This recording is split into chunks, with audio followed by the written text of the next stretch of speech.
c'est parti pour la résolution par le calcul, qui sera normalement plus simple que la résolution graphique. Et en tout cas, c'est la résolution par le calcul qu'il faut absolument maîtriser pour les exercices. Donc je reprends toujours la même équation différentielle et j'affirme que pour résoudre, il va falloir suivre 3 étapes, toujours dans le même ordre, qui vont se passer plus ou moins toujours de la même manière. Donc première étape, ça va être de résoudre ce qu'on appelle l'équation homogène, que j'ai notée E0. C'est exactement la même que celle-ci, sauf que j'enlève le second membre. Le second membre, c'est ce qui est derrière le égal. Donc, on va commencer par s'occuper de cette équation différentielle simplifiée, entre guillemets, qui s'appelle l'équation homogène. La deuxième étape, ça va être de reprendre en compte le second membre. Donc, on va revenir considérer ça. Et dans la troisième étape, on va s'occuper de la condition initiale, ce qui est ici. Contrairement au graphique où on l'utilise en premier. Là, ce sera notre dernière étape. Et enfin, on pourra donner la solution. Alors, c'est parti pour l'équation homogène. Propriété, soit l'équation différentielle homogène que je note E0, donc c'est la même que l'équation différentielle mais sans le second membre, donc AY' plus BY égale 0, avec A et B des réelles données, bien sûr. Là, dans mon exemple, A vaut 1 et B vaut moins 2. Les solutions de E0 sont les fonctions définies sur R par. Alors, on va voir bizarrement la propriété à la fin. On va plutôt faire l'exemple d'abord parce que j'aimerais que vous compreniez d'où vient la formule. Pas juste que vous avez l'impression que je la sors de nulle part, qui n'est pas du tout le cas. Alors, on y va pour la résolution de cette équation différentielle. Donc, je fais ça sur un brouillon. Y' moins 2y égale 0. Je rappelle que y c'est une fonction et pas un nombre, sinon la dérivée n'a aucun sens. On dérive une fonction. On peut dériver une fonction constante, mais on dérive une fonction. Alors, si je veux résoudre ça, ça veut dire que la dérivée, elle est égale à 2 fois la fonction. Et donc, je cherche une fonction dont la dérivée est pratiquement égale à elle-même. Les seules fonctions dont la dérivée est pratiquement égale à elle-même, c'est la fonction exponentielle. Donc, je vais bricoler quelque chose à partir de la fonction exponentielle x. Si je dérive ça, ça me donne exponentielle x. Moi, je veux 2 fois exponentielle x. Pour qu'il y ait un 2 en plus, il faut que je rajoute un 2 ici. La dérivée de exponentielle 2x, c'est bien 2 fois exponentielle 2x. Si vous n'en êtes pas convaincu, retournez voir vos dérivées et puis revenez après. Il faut vraiment que ça soit évident pour vous. La dérivée d'exponentielle 2x, c'est bien 2 fois exponentielle 2x. Et exponentielle 2x, c'est ce qu'on avait noté y. Donc, ça nous donne bien 2 fois y. Autrement dit, on a bien ce qu'il fallait ici. Donc, ma fonction y que je propose là fonctionne. Je peux la noter dans l'exemple en bas. Je cherche à résoudre la solution, c'est ce qu'on vient de faire. Et on vient de trouver comme solution y0 est égal à exponentielle 2x.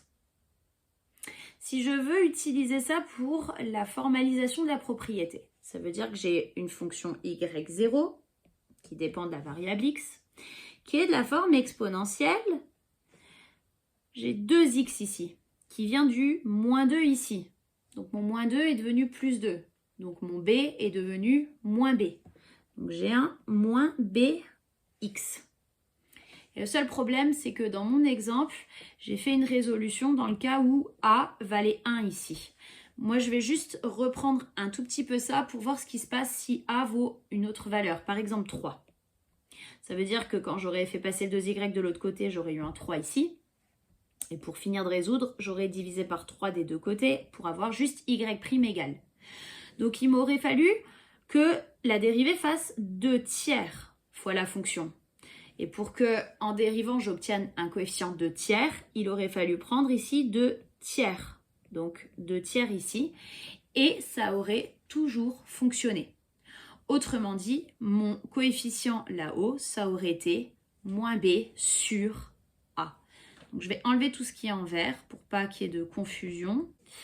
Et je complète ma propriété. Moins b sur a fois x. Et il y a une dernière petite chose qui est pas négligeable. J'affirme que c'est toujours pas tout à fait terminé. Pourquoi?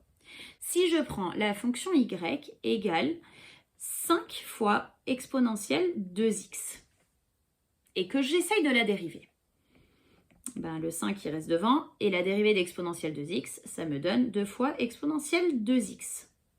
Je peux remettre les facteurs 2 et 5 dans l'autre sens si ça me chante, donc c'est ce que je vais faire. 2 fois 5 exponentielle 2x, j'ai juste inversé les deux facteurs. Pourquoi je fais ça? Parce que ici, c'est exactement ce que j'ai appelé y. Donc encore une fois, j'ai que y' est égal à 2 fois y. Autrement dit, le fait d'avoir rajouté mon x5 devant ne change strictement rien à mon équation différentielle.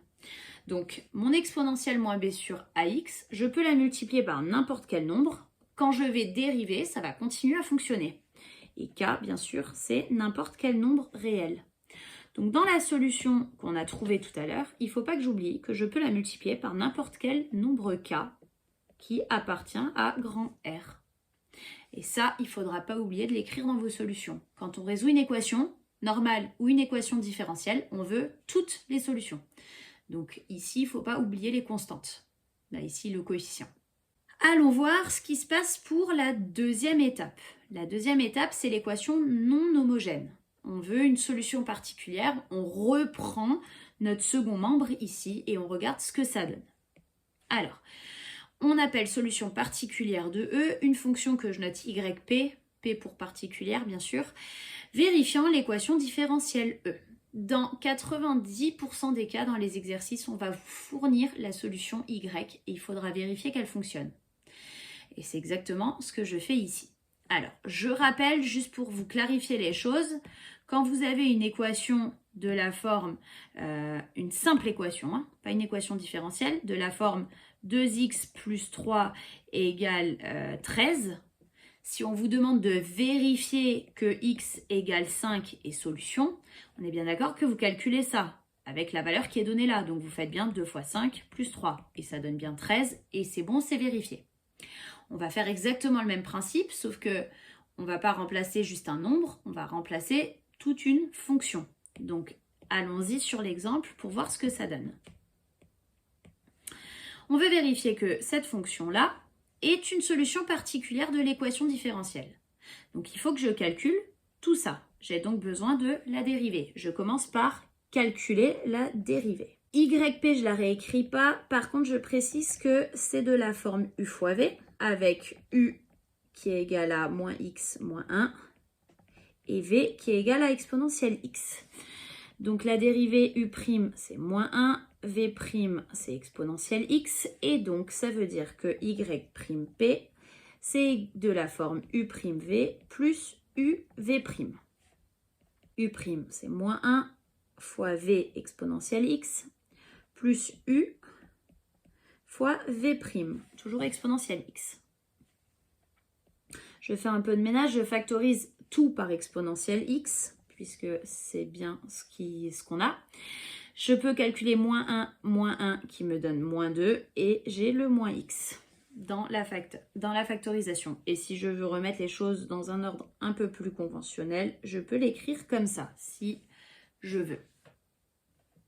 Voilà pour le calcul de ma dérivée. Maintenant que j'ai calculé la dérivée, il va falloir que je fasse tout ce calcul-là pour vérifier que ça me donne bien ce terme qui est ici. Donc c'est parti, c'est ce que je vais faire. On y va, y' moins 2y, donc y' moins x moins 2 fois exponentielle x, moins 2y, donc moins 2 fois, moins x moins 1 fois exponentielle x. Ça me donne donc moins x moins 2 exponentielle x, et je vais distribuer mon moins 2 ici. Ça me donne donc plus 2x plus 2 exponentielle x. Prenez le temps de refaire le calcul juste si vous n'êtes pas à l'aise avec les signes et que je suis allée un peu trop vite. Et donc je peux encore une fois tout factoriser par exponentielle x. Au niveau des x, j'ai moins x plus 2x, ça me fait donc 1x, et moins 2 plus 2 qui fait 0. Si je remets les choses dans l'ordre, j'obtiens exactement le second membre. Autrement dit, l'équation différentielle est bien vérifiée. Donc on a fait ce qu'il fallait, on a vérifié que YP est une solution particulière de l'équation différentielle. Voilà, pour cette étape, c'est un peu long en calcul, mais c'est pas compliqué à faire. Il ne faut pas se mélanger entre qu'est-ce qu'on est en train de calculer. Et je continue. Il va falloir s'occuper de la solution finale. Donc, une propriété qui est très intuitive et très simple. Les solutions de l'équation différentielle s'obtiennent en ajoutant à la solution homogène la solution particulière. Donc, ma solution finale, retenez ça, y c'est égal à y0 plus yp. Si je veux donc donner les solutions, il suffit donc de marquer que y c'est égal à y0 plus yp. y0, on avait trouvé n'importe quel nombre fois exponentielle 2x. Et yp, c'est la fonction qui était juste avant, moins x moins 1 fois exponentielle x. Avec k, un réel, n'importe lequel. Voilà pour la solution générale. Et pour finir, il faut prendre en compte la condition initiale, le fait que en 0, ça vaille 1. Tout notre y, toute notre solution, donc tout ce qui est ici. Et bien c'est parti, calculons y en 0. Ça me donne donc k fois exponentielle de 2 fois 0, plus moins 0 moins 1 fois exponentielle 0. Et je veux, d'après ce qui est là, que ça fasse 1. 2 fois 0, ça fait 0. Donc on a ici exponentielle 0 qui est égal à 1. Exponentielle 0 qui est toujours égal à 1. Autrement dit, j'enlève ça parce que c'est pas très joli. C'était juste pour que vous me suiviez. K fois 1, ça fait K. Plus moins 1 fois 1, ça fait moins 1. Et c'est égal à 1. Autrement dit, K est égal à 2. Et donc ça y est, je peux enfin conclure. Y, je reprends ce qui est entouré ici en mettant comme valeur de K la valeur que je viens de trouver. Donc 2 fois exponentielle 2x plus moins x moins 1 facteur de exponentielle x.